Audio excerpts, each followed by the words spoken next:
Bismillahirrahmanirrahim.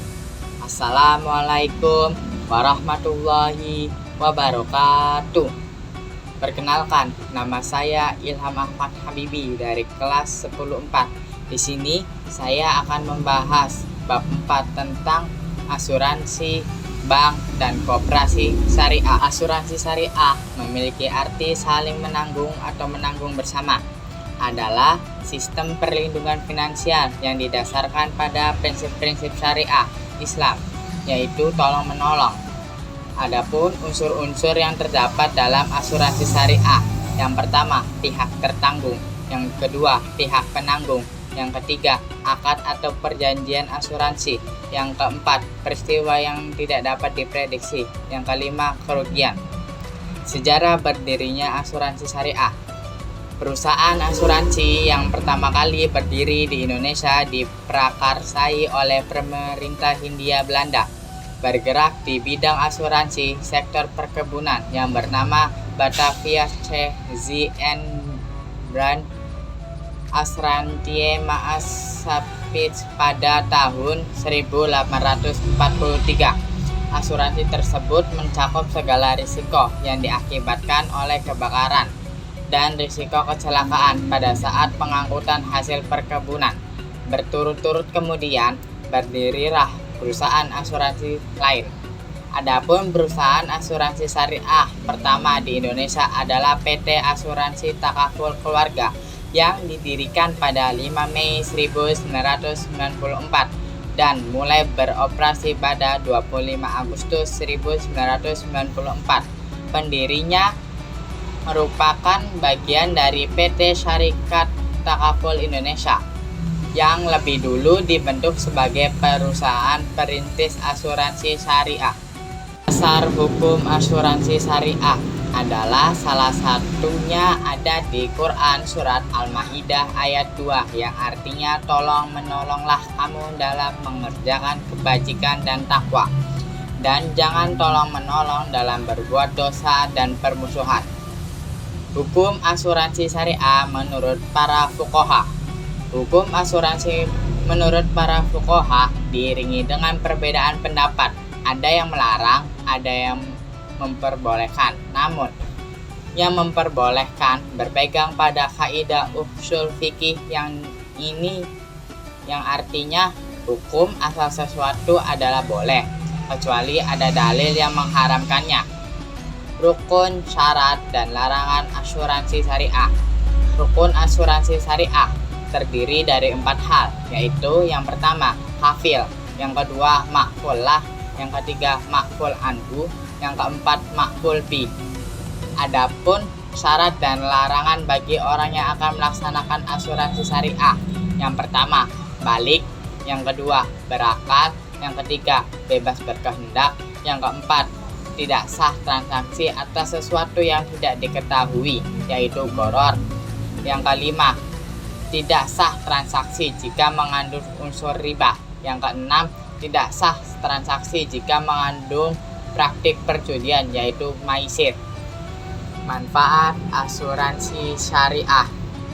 Manfaat asuransi syariah antara lain adalah: pertama, merupakan cerminan dari perintah Allah Subhanahu wa Ta'ala dan Rasulullah Shallallahu Alaihi Wasallam untuk saling tolong-menolong dalam kebaikan. Yang kedua, menumbuhkan rasa persaudaraan dan kepedulian antar sesama anggota. Yang ketiga, melindungi diri dari praktik-praktik muamalah yang tidak bersyariat dan lain sebagainya. Perbankan syariah. Bank berasal dari bahasa Prancis dari kata bangun dan bahasa Itali dari kata banco yang artinya adalah peti, bangku, atau lemari. Sejarah bank syariah. Bank syariah yang pertama kali didirikan di Indonesia adalah Bank Muamalat Indonesia pada tanggal 1 November 1991. Inisiatif pendirian bank syariah ini dimulai sejak tahun 1990 ketika Majelis Ulama Indonesia (MUI) membentuk kelompok kerja untuk mendirikan Bank Islam di Indonesia. Dasar hukum perbankan syariah. Regulasi tentang perbankan syariah di Indonesia diatur dalam UU Nomor 7 Tahun 1992 tentang perbankan, yang kemudian dirubah dengan UU Nomor 10 Tahun 1998 tentang perubahan atas UU Nomor 7 Tahun 1992 tentang perbankan dan UU Nomor 21 Tahun 2008 tentang perbankan syariah. Kegiatan dan usaha bank syariah. Kegiatan dan usaha bank syariah tidak jauh berbeda dengan bank konvensional. Namun, terdapat perbedaan di mana transaksi yang mengandung riba pada bank konvensional ditiadakan dalam bank syariah. Adapun tiga kegiatan utama bank syariah adalah yang pertama, penghimpun dana yang kemudian dibagi dua, yaitu penghimpun dana dengan prinsip wadiah, yaitu titipan dari satu pihak ke pihak yang lain, baik sebagai individu maupun atas nama badan hukum yang harus dijaga dan dikembalikan. Lalu, wadiah ini terdiri dari dua macam, yaitu yang pertama, wadiah yatiamah. Selama belum dikembalikan, boleh dimanfaatkan oleh pihak penerima titipan. Yang kedua, wadiah yat amanah, yaitu pihak yang menerima titipan tersebut tidak boleh mengambil manfaat atas barang yang didirikan tersebut sampai pihak yang menitipkan mengambilnya kembali. Selanjutnya, mudharabah, yaitu perjanjian kerjasama atas sebuah usaha di mana pihak pertama bertindak sebagai penyedia dana, syahibul ma'al, dan pihak kedua bertanggung jawab untuk pengelolaan usaha, mudarib.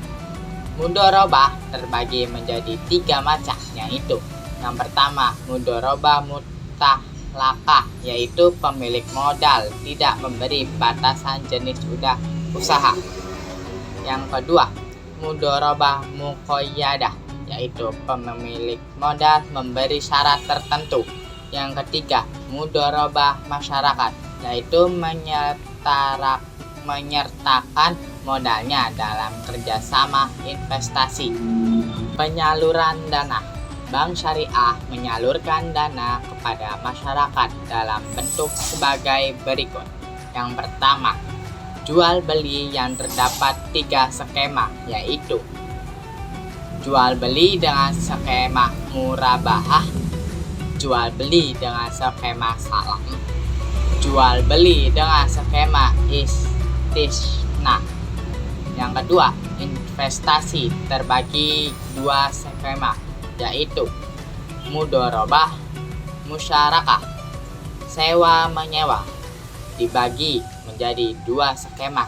Yang pertama, ijarah, yaitu perpindahan manfaat suatu barang dan jasa dalam waktu tertentu dengan cara membayar upah tanpa merubah status kepemilikan. Yang kedua, ijarah mumtahiyah bitamlik, yaitu merupakan kombinasi antara sewa menyewa, jual beli, dan hibah, di mana pihak yang menyewakan akan berjanji menjual barang yang akan disewakan pada akhir periode. Jasa pelayanan. Jasa pelayanan yang ditawarkan oleh bank syariah berdasarkan pada akad sebagai berikut. Wakalah, yaitu serah terima dari seseorang kepada orang lain untuk mengerjakan sesuatu yang tidak dapat ia lakukan. Hawalah, yaitu transaksi yang timbul karena salah satu pihak memindahkan tagihan utang seseorang kalau ada orang lain yang menanggungnya. Kafalah, yaitu pemberian jaminan yang dilakukan oleh pihak pertama kepada pihak kedua, di mana pihak pertama bertanggung jawab kembali atas pembayaran suatu barang yang menjadi hak pihak kedua. Ran, yaitu menahan aset atau harta nasabah sebagai agunan atau jaminan tambahan pada pinjaman yang diberikan. Hikmah dan manfaat. Hikmah dan manfaat bank syariah adalah terhindar dari riba dan keuntungan diperhitungkan berdasarkan bagi hasil dan lain-lain. Koperasi syariah. Koperasi syariah adalah badan usaha koperasi yang menjalankan aktivitas usaha dengan prinsip, tujuan, dan kegiatannya berlandaskan pada Al-Quran dan Hadis. Sejarah koperasi syariah. Koperasi yang berlandaskan pada nilai Islam sebenarnya telah diprakarsai oleh Haji Samanhudi di Solo melalui syarikat dagang Islam yang menghimpun anggotanya yaitu para pedagang batik di Solo. Koperasi syariah pertama di Indonesia adalah Binan Insan Kamil atau yang disingkat dengan BMT yang didirikan pada tahun 1992 di Jakarta. Dasar hukum koperasi syariah. Dasar hukum koperasi syariah berlandaskan pada yang pertama Al-Quran dan Hadis, terutama tentang prinsip tolong-menolong ta'awun. Yang kedua Pancasila dan Undang-Undang Dasar 1945. Yang ketiga Peraturan Menteri Koperasi dan Usaha Kecil Menengah KUKM. Kegiatan dan usaha koperasi syariah. Adapun jenis kegiatan dan usaha yang dijalankan koperasi syariah adalah yang pertama, penghimpun dana yang dapat diklasifikasikan sebagai berikut, yaitu simpanan pokok, simpanan wajib, simpanan sukarela, dan investasi dari pihak lain. Penyaluran dana, investasi atau kerjasama, jual beli, pelayanan jasa, pengalihan utang hawalah, pegadaian syariah ran, pendelevasian mandat wakalah, penjamin kafalah, pinjaman lunak. Hikmah dan manfaat koperasi syariah. Manfaat dari koperasi syariah yang dapat dirasai oleh masyarakat antara lain. Yang pertama, meningkatkan kesejahteraan ekonomi masyarakat. Yang kedua, meningkatkan perekonomian nasional. Yang ketiga, membantu tumbuh dan berkembangnya usaha kecil, mikro, dan menengah bagi para anggota koperasi dan lain-lain. Terima kasih telah menonton video saya. Apabila ada salah kata dalam penyebutan nama dan sebagainya, mohon dimaklumkan dan dimaafkan. Wassalamualaikum warahmatullahi wabarakatuh.